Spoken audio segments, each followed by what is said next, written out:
gentleman from Texas, Mr. Paul, is recognized for 60 minutes as the designee of the Majority Leader.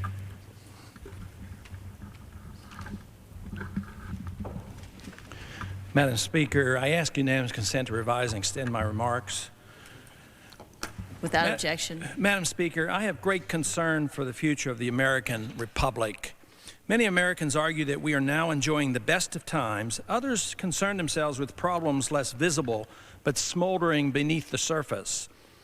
Those who are content point out that the economy is booming, we're not at war, crime rates are down, and the majority of Americans feel safe and secure in their homes and community. Others point out that economic booms, when brought about artificially with credit creation, are destined to end with a bang. The absence of overt war does not negate the fact that tens of thousands of American troops are scattered around the world in the middle of ancient fights, not likely to be settled by our meddling and may escalate at any time. The relinquishing of the power to wage war by Congress to the President, although ignored or endorsed by many, raises serious questions regarding the status of our republic. And although many Americans are content with their routine activities, much evidence demonstrating that our personal privacy is routinely being threatened. Crime still remains a concern for many, with questions raised as to whether or not violent crimes are accurately reported. And ironically, there are many Americans who now fear the dreaded federal bureaucrat and possible illegal seizure of their property by the government more than they do the thugs in the street. I remain concerned about the economy, our militarism, and internationalism, and the systemic invasion of our privacy in every aspect of our lives by nameless bureaucrats. I'm convinced that if these problems are not dealt with, the republic for which we have all sworn an oath to defend and protect will not survive.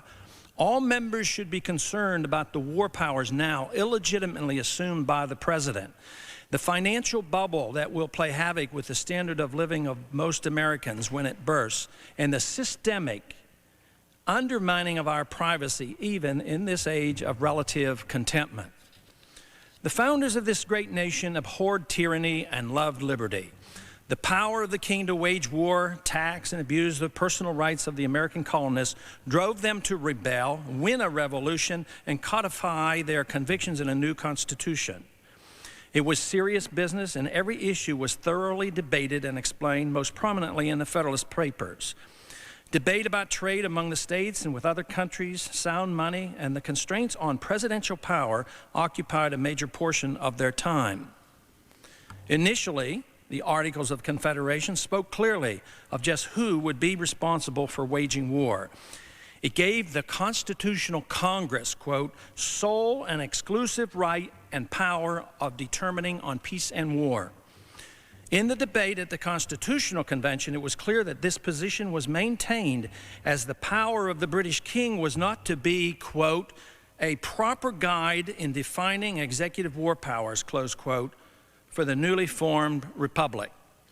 The result was a constitution that gave Congress the power to declare war, issue letters of marque and reprisal, call up the militia, raise and train an army and navy, and regulate foreign commerce, a tool often used in international conflict. The President was also required to share power with the Senate in ratifying treaties and appointing ambassadors. Let there be no doubt, the President, according to the Constitution, has no power to wage war. However, it has been recognized throughout our history that certain circumstances might require the President to act in self-defense if Congress is not readily available to act if the United States is attacked. Recent flagrant abuse of the power to wage war by modern-day presidents, including the most recent episodes in Iraq, Afghanistan, and Sudan, should prompt this Congress to revisit this entire issue of war powers. Certain abuses of power are obviously more injurious than others. The use of the FBI and the IRS to illegally monitor and intimidate citizens is a power that should be easy to condemn, and yet it continues to thrive. the illegal and immoral power to create money out of thin air for the purpose of financing a welfare warfare state, serving certain financial interests while causing the harmful business cycle is a process that most in Washington do not understand nor care about. These are ominous powers of great magnitude that were never meant to be permitted under the Constitution. But as bad as these abuses are, the power of a single person, the president, to wage war is the most egregious of all presidential powers. And Congress deserves the blame for allowing such power to gravitate into the hands of the president. The fact that nary a complaint was made in Congress for the recent aggressive military behavior of our president in Iraq, for reasons that had nothing to do with national security, should not be ignored. Instead, Congress unwisely and quickly rubber-stamped this military operation. We should analyze this closely and decide whether or not we in the Congress should promote a war powers policy that conforms to the Constitution or continue to allow our presidents ever greater leverage to wage war anytime, any place, and for any reason. This policy of allowing our presidents unlimited authority to wage war has been in place since the end of World War II, although abuse to a lesser degree has occurred since the beginning of the 20th century. Specifically, since joining the United Nations, congressional authority to determine when and if our troops will fight abroad has been seriously undermined. From Truman's sending of troops to Korea to Bush's Persian Gulf War, we have seen big wars fought, tens of thousands killed, hundreds of thousands wounded, and hundreds of billions of dollars wasted.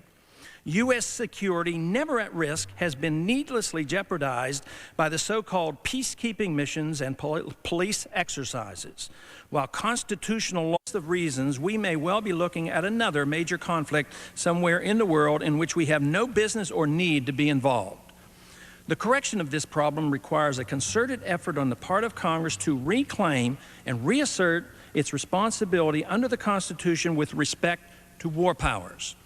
Efforts were made to do exactly that after Vietnam in 1973 and more recently in 1995. Neither efforts were successful, and ironically, the president emerged with more power, with each effort being undermined by supporters in the Congress of presidential authoritarianism and internationalism.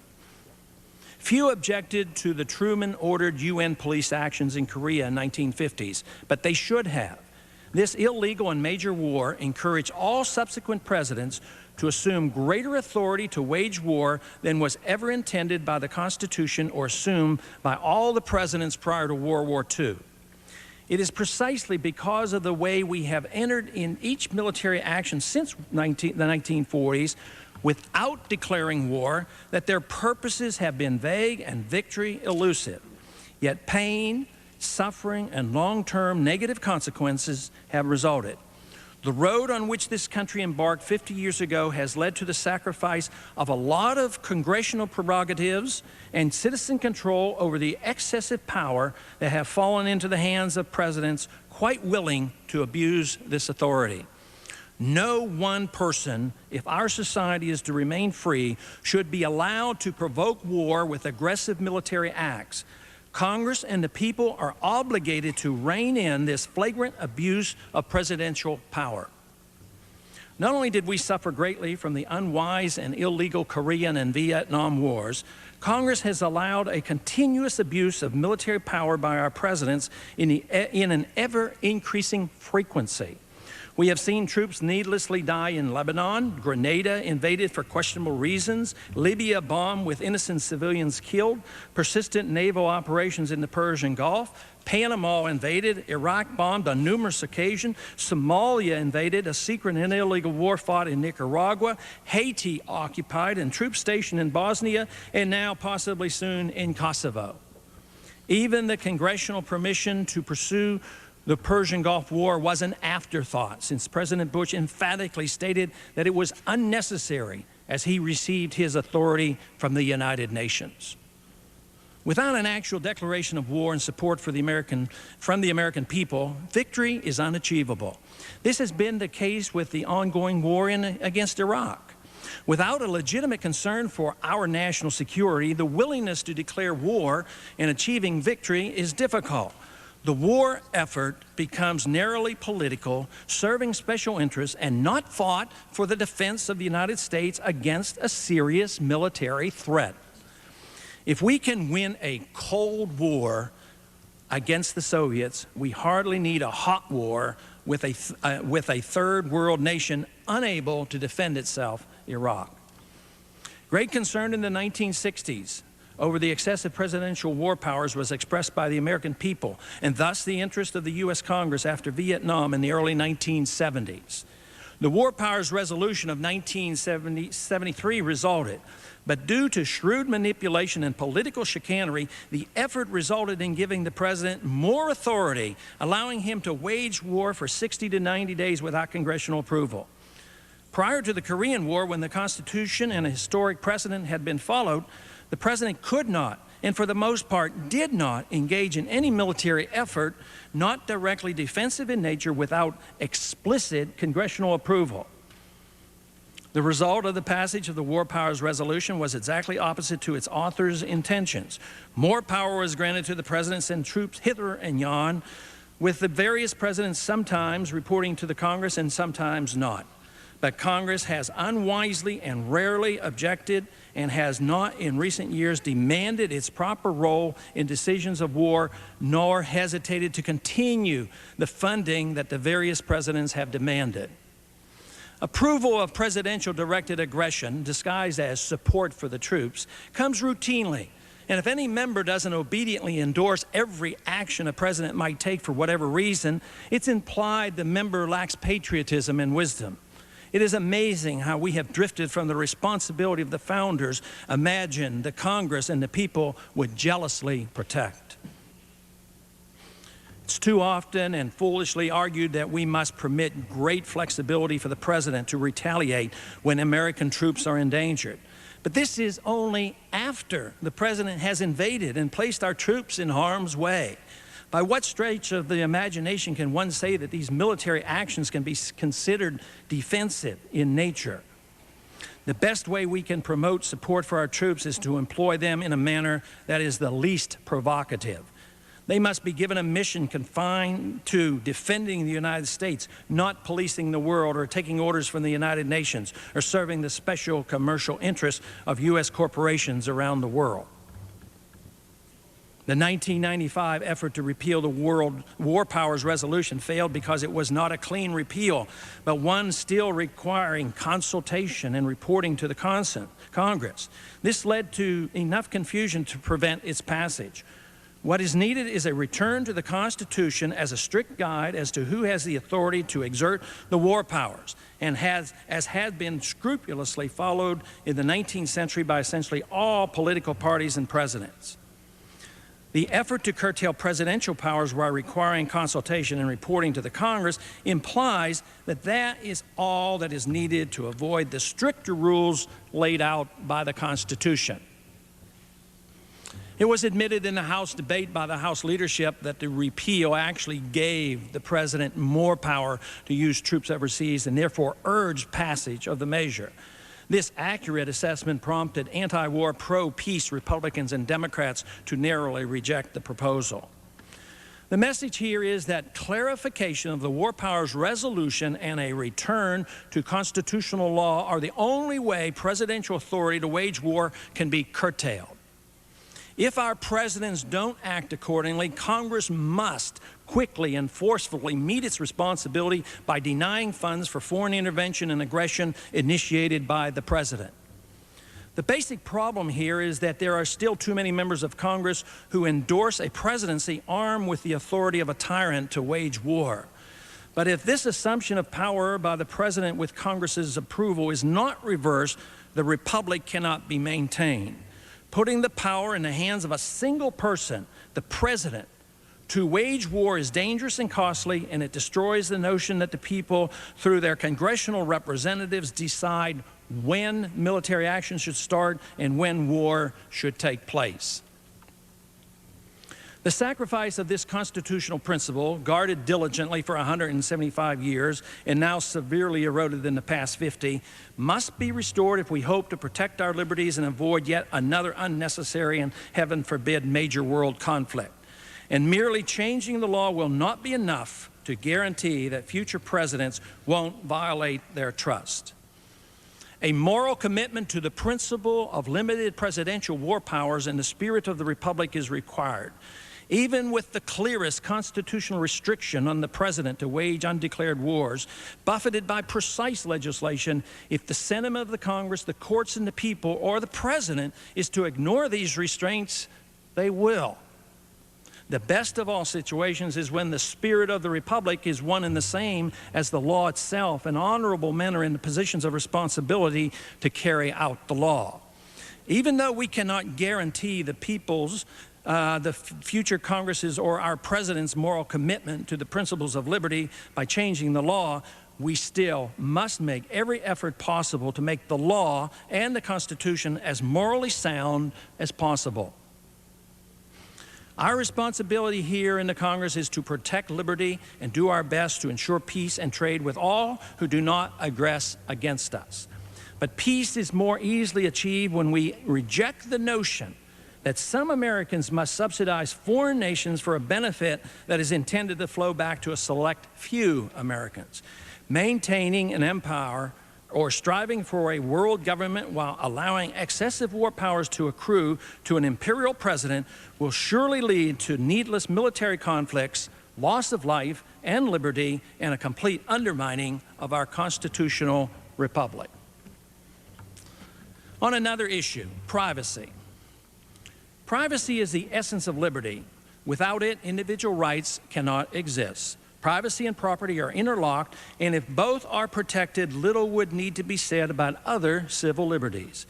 If one's home, church, or business is one's castle, and the privacy of one's person, papers, and effects are rigidly protected, all rights desired in a free society will be guaranteed. Diligently protecting the right to privacy and property guarantees religious, journalistic, and political expression, as well as a free market economy and sound money. Once a careless attitude emerges with respect to privacy, all other rights are jeopardized. Today, we find a systematic and pervasive attack on the privacy of all American citizens, which undermines the principle of private property ownership. Understanding why the attack on privacy is rapidly expanding and recognizing a need to reverse this trend is necessary if our republic is to survive.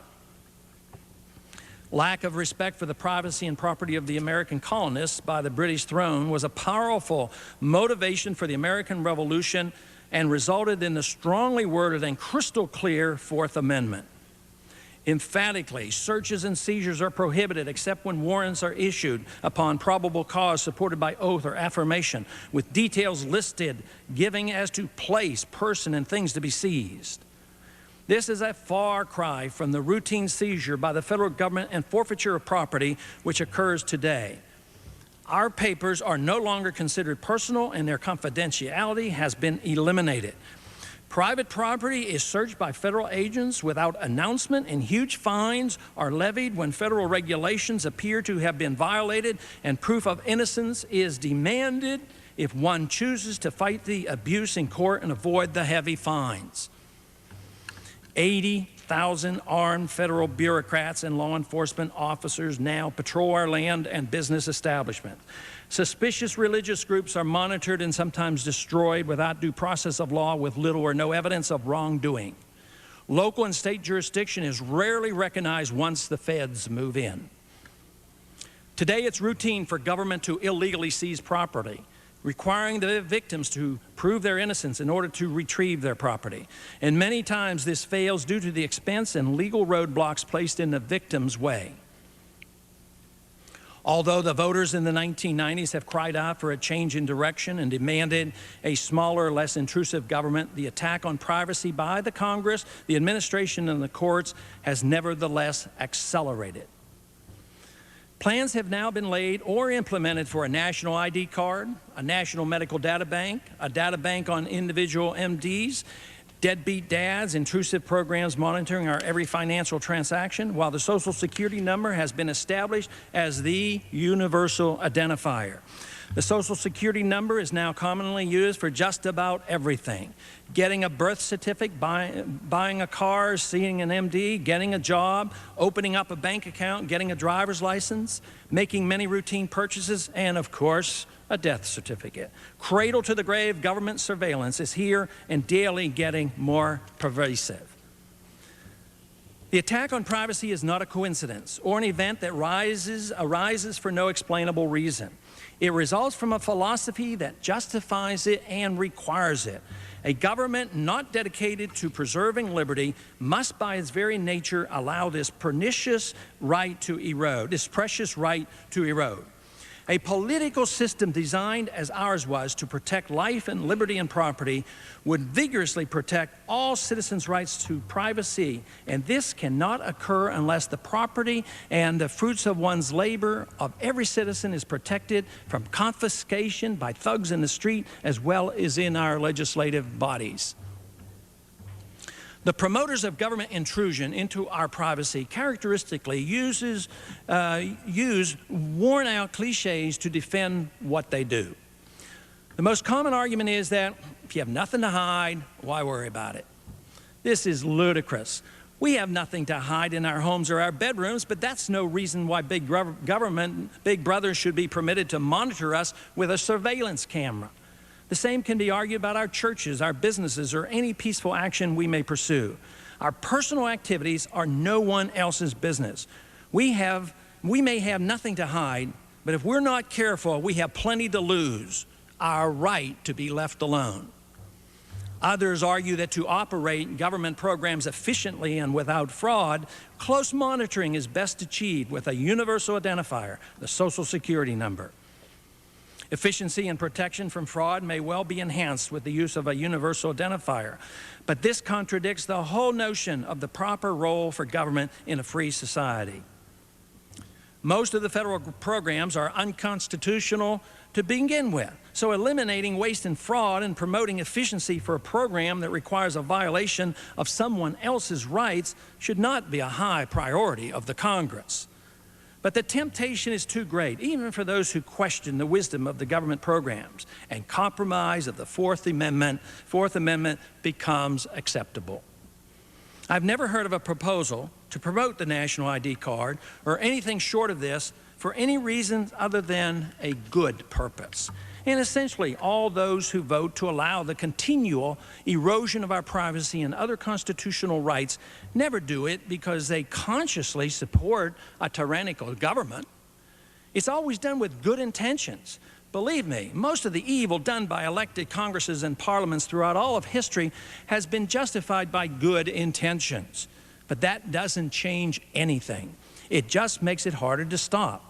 Therefore, we cannot ignore the motivations behind those who promote the welfare state.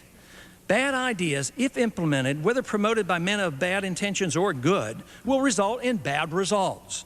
Well-intentioned people, men of goodwill, should, however, respond to a persuasive argument. Ignorance is the enemy of sound policy every bit as much as political corruption. Various management problems and support for welfareism motivates those who argue for only a little sacrifice of freedom to achieve a greater good for society. Each effort to undermine our privacy is easily justified. The national ID card is needed, it is said, to detect illegal aliens. Yet all Americans will need it to open up a bank account and get a job, fly on an airplane, see a doctor, go to school, or drive a car. Financial privacy must be sacrificed, it is argued, in order to catch money launderers, drug dealers, mobsters, and tax cheats. Privacy for privacy's sake, unfortunately, for many is a non-issue. The recent Know Your Customer plan was designed by Richard Small, Assistant Director of the Division of Banking Supervision and Regulation at the Federal Reserve. He is not happy with all the complaints that he has received regarding this proposal. This program will require that every bank keep a detailed profile on every customer as to how much is deposited, where it comes from, and when and how the money is spent. If there is any deviation from the profile on record, the bank is required to report this to a half-dozen government agencies, which will require the customer to do a lot of explaining. This program will catch few drug dealers, but will surely infringe on the liberty of every law-abiding citizen.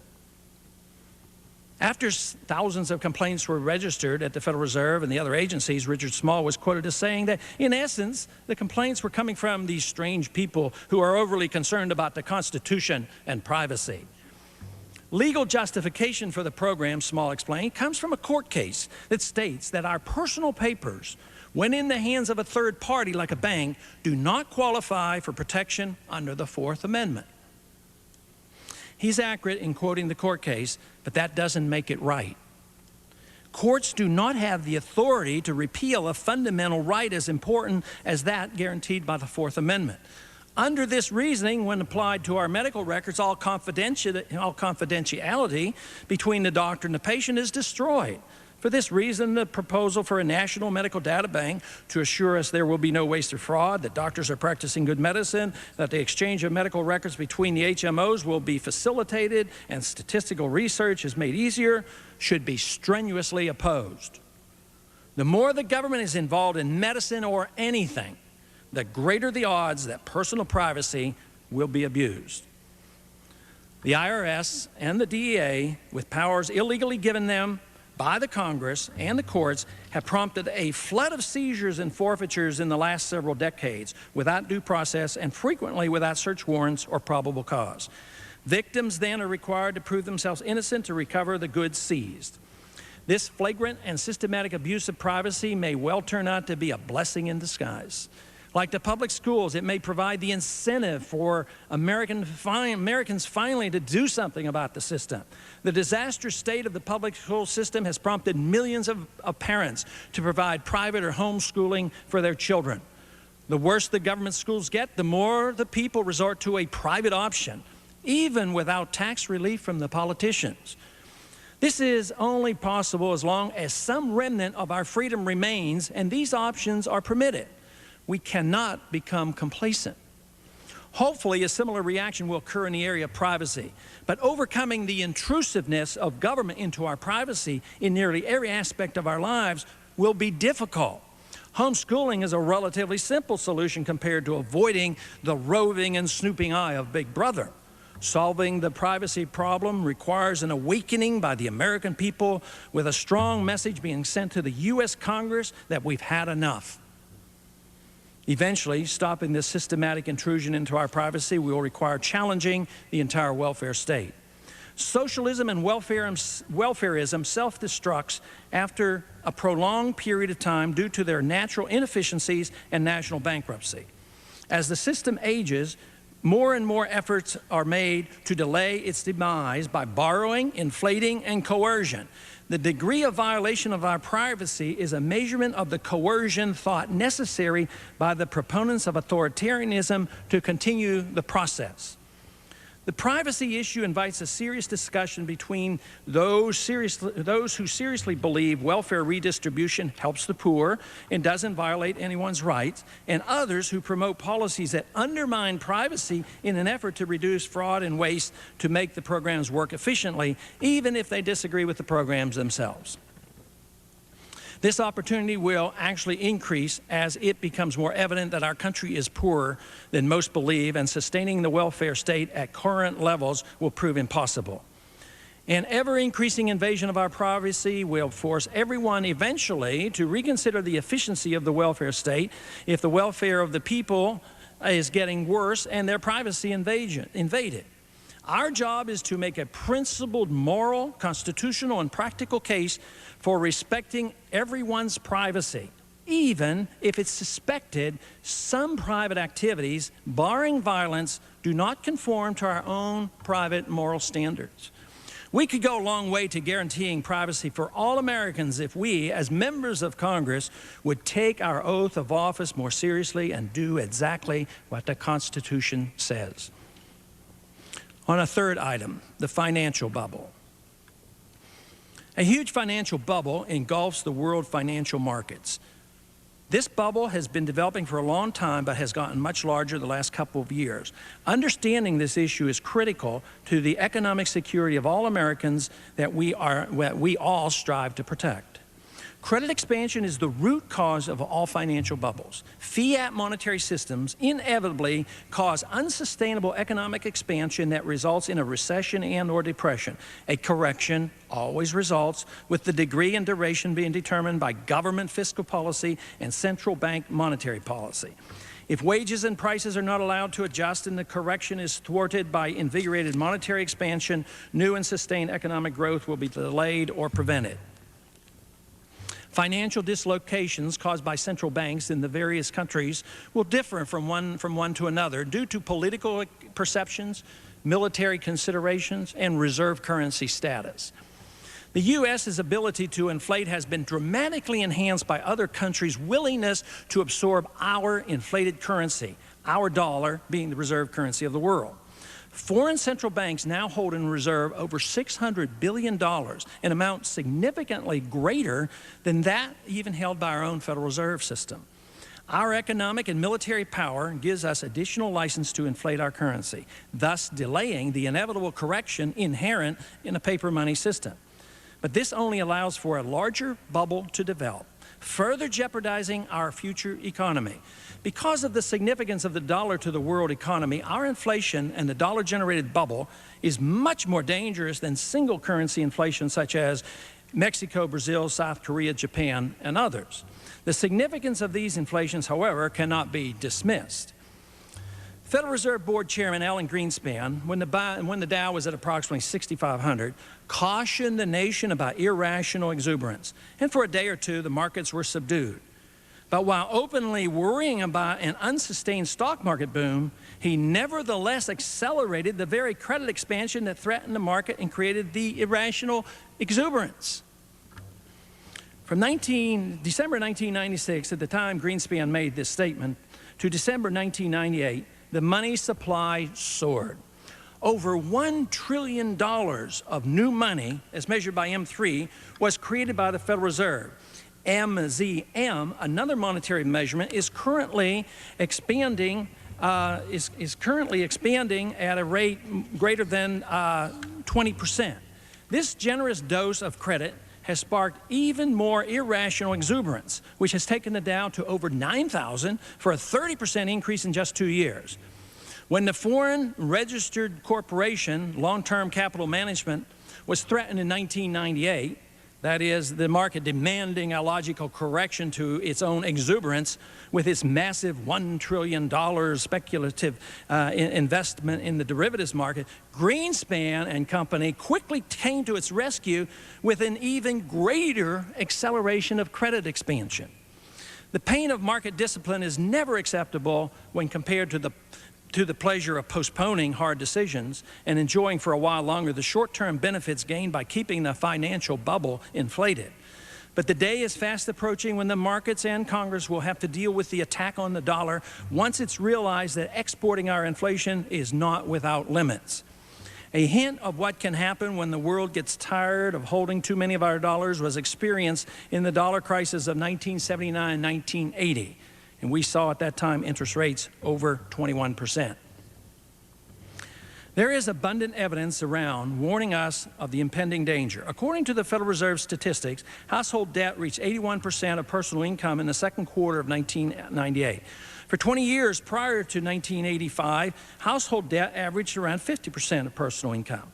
Between 85 and 98, due to generous Federal Reserve credit, confident American consumers increases to 81%, now it's even higher. At the same time, our savings rates has dropped to 0%. Conviction that stock prices will continue to provide extra cash and confidence in the economy has fueled wild consumer spending and personal debt expansion. The home refinance index between 1997 and 1999 increased 700%. Secondary mortgages are now offered up to 120% of a home equity, with many of these funds finding their way into the stock market. Generous credit and quasi-government agencies make these mortgage markets robust, but a correction will come when it's realized that the builders and the lenders have gotten ahead of themselves. The willingness of foreign entities to take and hold our dollars has generated a huge current account deficit for the United States. It's expected the $200 billion annual deficit that we're running now will accelerate to over $300 billion in 1999, unless the financial bubble bursts. This trend has made us the greatest international debtor in the world, with a negative net international asset position of more than $1.7 trillion. A significantly weakened dollar will play havoc when this bill comes due and foreign debt holders demand payment. Contributing to the bubble and the dollar's strength has been the fact that even though the dollar has problems, other currencies are even weaker, and thus makes the dollar look strong in comparison. Budgetary figures are frequently stated in a falsely optimistic manner. In 1969, when there was a surplus of approximately $3 billion, the national debt went down approximately the same amount. In 1998, however, with a so-called surplus of $70 billion, the national debt went up $113 billion, and instead of the surpluses, which aren't really surpluses, running forever, the deficits will rise with a weaker economy and current congressional plans to increase welfare and warfare spending. Government propaganda promotes the false notion that inflation is no longer a problem. Nothing could be further from the truth. The dangerous financial bubble, a result of the Federal Reserve deliberate policy of inflation, and the Fed's argument that there is no inflation according to government-concocted CPI figures, is made to justify a continuous policy of monetary inflation because they are terrified of the consequence of deflation. The Federal Reserve may sincerely believe maintaining the status quo, preventing price inflation, and delaying deflation is possible, but it really isn't. The most astute money manager cannot balance inflation against deflation as long as there is continued credit expansion. The system inevitably collapses, as it finally did in Japan in the 1990s. Even the lack of the CPI inflation, as reported by the Federal Reserve, is suspect. A CPI of all consumer items measured by a private source shows approximately a 400% increase in prices since 1970. Most Americans realize their dollars are buying less each year, and no chance exists for the purchasing power of the dollar to go up. Just because prices of TVs and computers may go down, the cost of medicine, food, stocks, and entertainment, and of course government, certainly can rise rapidly. One characteristic of an economy that suffers from a constantly debased currency is sluggish or diminished growth in real income. In spite of our so-called grand economic recovery, 2/3 of U.S. workers for the past 25 years have had stagnant or falling wages. The demands for poverty relief from government agencies continue to increase. Last year alone, 678,000 jobs were lost due to downsizing. The new service sector jobs found by many of those laid off are rarely as good paying. In the last 1.5 years, various countries have been hit hard with deflationary pressures. In spite of the IMF-led bailouts of nearly $200 billion, the danger of a worldwide depression remains. In many countries hit, even with the extra dollars sent to them, courtesy of the American taxpayer, suffered devaluation and significant price inflation in their home currency. But this effort, although helpful to banks lending overseas, has clearly failed, has cost a lot of money, and prevents the true market correction of liquidation of debt that must eventually come. The longer the delay and the more dollars used, the greater the threat to the dollar in the future. There's good reason why we in the Congress should be concerned. A dollar crisis is an economic crisis that will threaten the standard of living of many Americans. Economic crises frequently lead to political crises, as is now occurring in Indonesia. Congress is responsible for the value of the dollar, and yet, as we have done too often in other areas, have passed this responsibility on to someone else, in this case to the Federal Reserve. The Constitution is clear that the Congress has responsibility for guaranteeing the value of the currency, and no authority has ever been given to create a central bank. Creating money out of thin air is counterfeiting, even when done by a bank that the Congress tolerates. It is easy to see why Congress, with its own insatiable desire to spend money and perpetuate a welfare and military state, cooperates with such a system. A national debt of $5.6 trillion could not have developed without a willing Federal Reserve to monetize this debt and provide for artificially low interest rates. But when the dollar crisis hits, and it's clearly evident that the short-term benefits weren't worth it, we will be forced to consider monetary reform. Reconsidering the directives given us in the Constitution with regards to money would go a long way toward developing a sound monetary system that best protects our economy and guides us away from casually going to war. Monetary reform is something that we ought to be thinking about now. Madam Speaker, let me summarize. We in the Congress, along with the President, will soon have to make a decision that will determine whether or not the American Republic survives. Allowing our presidents to wage war without the consent of Congress, ignoring the obvious significance of fiat money to a healthy economy, and perpetuating pervasive government intrusion into the privacy of all Americans will surely end the American experiment with maximum liberty for all unless we reverse this trend. Too often, the American people have chosen security over liberty. Allowing the President a little authority to deal with world problems under a UN banner has been easier than reversing the trend of the past 50 years. Accepting the financial bubble when on the short run it helps everyone's portfolio, helps to finance government spending, is easy, even if it only delays the day of reckoning when the bills come due, as they already have in so many other countries in the world. Giving up a little privacy seems a small price to pay for the many who receive the generous benefits of big government. But when the prosperity comes to an end and the right to privacy has been squandered, it will be most difficult to restore the principles of a free society. Materialistic concerns and complacency toward the principles of liberty will undo much of what has been built in America over the past 200 years unless there is a renewed belief that our God-given rights to life and liberty are worth working for. False economic security is no substitute for productive effort in a free society where the citizens are self-reliant, generous, and nonviolent. Insisting on a limited government designed to protect life and property as is found in a republic must be our legislative goal. And I yield back the balance of my time.